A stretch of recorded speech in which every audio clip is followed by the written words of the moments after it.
A new development is unfolding in the Indian Ocean. Sri Lanka says an Iranian vessel is now operating close to its coastline. According to reports, a spokesperson for Sri Lanka's cabinet says the ship is currently about 9 nautical miles from the country's coast and is expected to be moved. However, it is uncertain whether the ship is one of the 3 Iranian ships identified in the region.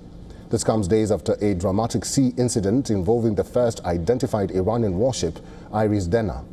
The vessel was torpedoed by a U.S. submarine on March 4th in waters roughly 20 nautical miles west of Galle off Sri Lanka's southern coast.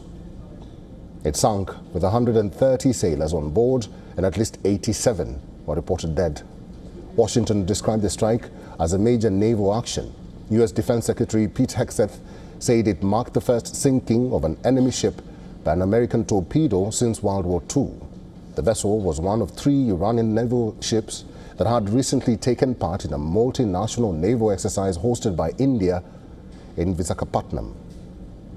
The other 2 ships, Iris Bushehr and Iris Lavan, also moved through the region. Sri Lanka later confirmed that Iris Bushehr requested docking on March 6th after reporting an engine malfunction.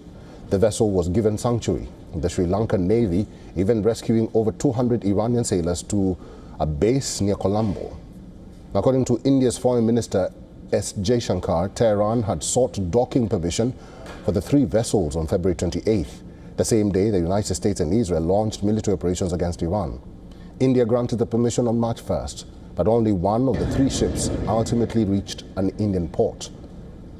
India says Iris Lavan docked in Kochi on March 4th after New Delhi approved Iran's request to use the Indian ports. With another Iranian vessel reported near Sri Lanka's coast, authorities in the region are closely tracking naval movements across the strategic stretch of the Indian Ocean.